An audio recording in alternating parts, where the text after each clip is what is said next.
بیچاری کئی روز سے دم توڑ رہی ہے، ڈر ہے خبر بد نہ میرے منہ سے نکل جائے، تقدیر تو مبرم نظر آتی ہے ولیکن پیران کلیسا کی دعا ہے کہ یہ ٹل جائے۔ تو پہلی بات میری ختم ہوئی، عالمی نظام خلافت دنیا کی تقدیر مبرم ہے، ہو کر رہے گی، اس میں کسی صاحب ایمان کو کوئی شک، کوئی شبہ، کوئی ریب نہیں ہونا چاہیے۔ البتہ اس کا اب دوسرا پہلو کیا ہے، اس کا آغاز کہاں سے ہوگا؟ پہلی بات تو یہ، ہمارے بعض لوگوں کے ذہنوں میں، سادہ دل لوگ وہ سمجھتے ہیں کہ پوری دنیا میں ایک ہی دفعہ آ جانی چاہیے۔ یہ کوئی علاقائی خلافت تو نہیں ہو سکتی، خلافت تو عالمی ہوتی ہے۔ ان سے میں کہتا ہوں عالمی خلافت کب تھی جناب؟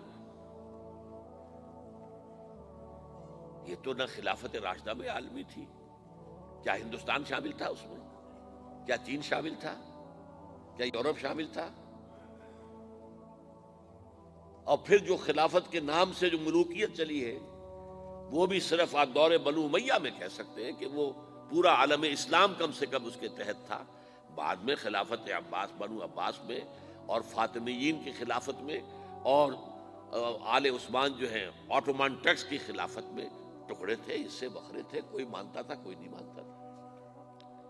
اور سب سے بڑی بات یہ، اگر ایک دم پوری دنیا پر خلافت قائم ہو سکتی تو حضور کے دست مبارک سے ہوتی، لیکن نہیں ہوئی۔ نتیجہ کیا نکلا؟ ایک ملک میں حضور نے قائم کر دی، جزیرہ نما عرب، یہاں خلافت قائم ہو گئی، حضور خلیفہ ہے۔ اس کے بعد آپ کے خلفائے راشدین نے پھر اس کو وسعت دی، شرقاً غرباً شمالاً، 3 کالمز نکلے ہیں فوجوں کے، صحابہ کرام کے، 3 کالمز، ایک ایسٹ ورڈ، ایک ویسٹ ورڈ، ایک نارتھ ورڈ۔ ایک عراق کو فتح کرتے ہوئے ایران میں پہنچ گیا، خراسان تک چلا گیا، ایک شام کو فتح کرتے ہوئے اور پھر سینائی پیننسولا سے ہو کر افریقہ میں داخل ہوا اور اٹلانٹک تک پہنچ گیا، تیسرا سیدھا شمال میں گیا، لیکن یہ زیادہ دور نہیں جا سکتا تھا، کوکیشین ماؤنٹینز آ گئے، کوہ قاف، اس زمانے میں تو یہ یوں سمجھیے کہ امپیسیبل تھا نا، کوہ قاف، لہذا وہاں آ کر رک گیا۔ اب بھی یہ ہوگا، کسی ایک جگہ سے شروع ہوگا پھر پھیلے گا، اس کے سوا کوئی چارہ کار ہے ہی نہیں۔ اگر ہر جگہ پوری دنیا میں ایک ہی وقت میں ہو سکتا تو حضور کے دست مبارک سے ہوتا صلی اللہ علیہ وسلم۔ اب وہ نقطہ کون سا ہوگا، نقطہ آغاز کون سا ہوگا؟ اس میں پہلی بات تو میں نے کہا، جو شک کرے گا اس کا پھر ایمان مشکوک ہے، ہوگا، لازماً ہوگا، گلوبل ہوگا، پوری دنیا میں ہوگا۔ کہاں سے شروع ہوگا اس میں آپ اختلاف کر سکتے ہیں، لیکن مجھے تو 2 حدیثیں تو ملی ہیں جن سے یہ اندازہ ہوتا ہے کہ یہ اس مشرقی خطے سے ہوگا، عرب کے مشرق کی جانب کسی ملک سے ہوگا، کسی خطے سے ہوگا۔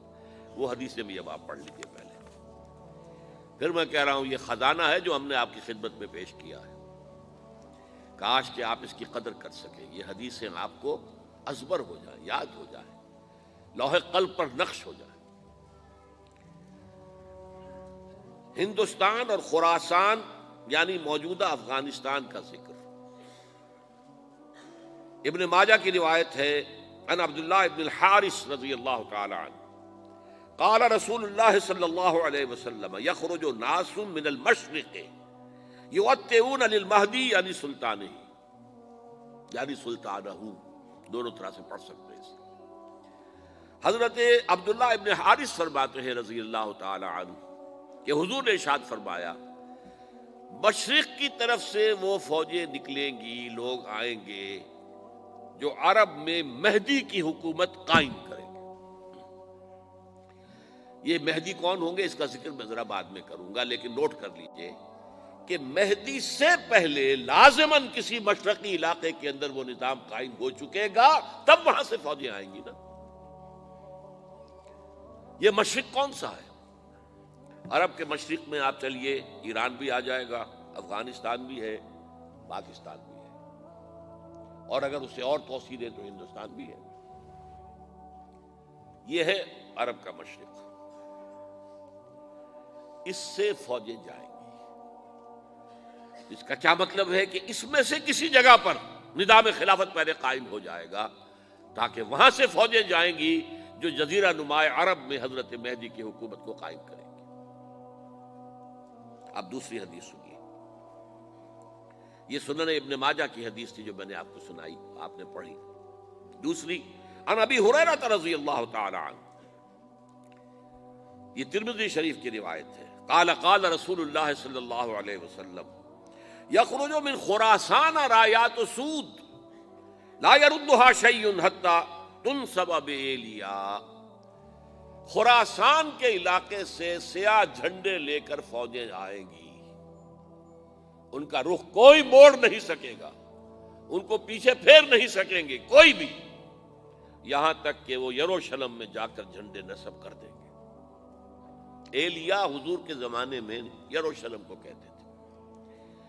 یہ یروشلم تھا جب حضرت سلیمان کی حکومت تھی، اور یہاں پر معبد سلیمانی، ہیکل سلیمانی قائم ہوا، پھر یہ یروشلم ہی رہا ہے تاریخ میں، یہاں تک کہ سن 70 عیسوی میں جب ٹائٹس رومی جنرل نے اس کو گرایا، ختم کیا، سیکنڈ ٹیمپل گرا دیا، اور یہاں سے یہودیوں کو کہا نکل جاؤ یہاں سے، کوئی یہودی باقی نہیں رہا، بالکل تہو بالا برباد کر دیا۔ اس کے کوئی 150 سال بعد ہیڈریان، رومن ایمپرر ہیڈریان، اس نے پھر دوبارہ آباد کیا اس شہر کو۔ 150 سال تک یہ بالکل بنجر اور بالکل غیر آباد پڑا تھا۔ اب ہیڈریان نے جب آباد کیا تو اس کا نام ایلیا رکھا، اب یروشلم نام نہیں تھا، تو حضور کے زمانے میں پھر اس کا نام ایلیا تھا۔ اور اب اس سے کیا معلوم ہو رہا ہے کہ یہ یروشلم مسلمانوں کے قبضے سے اس وقت نکلا ہوا ہوگا، ایک دفعہ پہلے نکلا تھا، سن 1099 عیسوی میں مسلمانوں کے ہاتھ سے نکلا، کروسیڈرز عیسائیوں نے آ کر اس کو قبضے میں کیا، لاکھوں مسلمانوں کو مارا، قتل کیا۔ اس کو 1187 عیسوی میں واپس لیا ہے، کس نے لیا ہے؟ صلاح الدین ایوبی کرد۔ عرب کھوکھلے ہو چکے تھے، عربوں نے کھویا، واپس نہیں لے سکے، بہت حکومت کر چکے تھے، 400-500 برس کی حکومت کر کے، اور ان کے عیش اور ان کے آرام، اب ان میں جان نہیں تھی کہ وہ واپس لے سکے۔ واپس لینے والا گرم کرد خون تھا، صلاح الدین ایوبی۔ تو گویا کہ اب آپ سمجھئے کہ 88 برس تک عیسائیوں کا قبضہ رہا یروشلم پر۔ اب 1967 میں یہودیوں نے قبضہ کیا ہے، اور اب 38 برس تو ہو گئے، 88 نہیں تو 38 برس تو ہو گئے ہیں، لیکن وہ دور آئے گا کہ اب پھر لیں گے، لینے والے عرب بھی نہیں ہوں گے، خراسان کے علاقے سے فوجیں آئیں گی۔ یہ خراسان کیا تھا؟ ایلیا تو میں نے آپ کو بتا دیا، یروشلم کا نام ہے۔ خراسان اس زمانے میں ایک بہت بڑے ملک کو کہتے تھے، کچھ حصہ پاکستان کا بھی اس میں شامل ہے، کچھ حصہ ایران کا بھی ہے، ایران کے اس حصے کو اب بھی خراسان کہتے ہیں، وہ ایک صوبہ ہے، خراسان ایک صوبہ ہے ایران کا چھوٹا سا۔ پاکستان میں خاص طور پر یہ جو علاقہ مالاکنڈ ایجنسی کہلاتی ہے، اس سے اوپر جتنا علاقہ ہے، اور یہ جو واخان کی ایک پٹی آتی ہے اوپر، واخان افغانستان کی ایک پٹی سی دم سی چلی آتی ہے جو جا کر چائنا کی سرحد سے مل جاتی ہے، یہاں سے لے کے یہاں تک یہ جو مالاکنڈ کا وہ درہ ہے اور پہاڑ ہے، یہ بھی خراسان کا حصہ ہے۔ باقی تقریباً 2/3 آف افغانستان ساؤدرن حصہ نہیں ہے خراسان کا حصہ، یہ سیستان کہلاتا تھا، یہ خراسان نہیں ہے، لیکن یہ کہ اوپر کا 2/3 آف افغانستان، اور اس کے ساتھ یہ جو عرب، جو اب یہ ترک ممالک آزاد ہوئے ہیں سوویت یونین کی ڈسولوشن کے ساتھ، یہ سارا علاقہ کہلاتا ہے خراسان بزرگ، دی گریٹ خراسان۔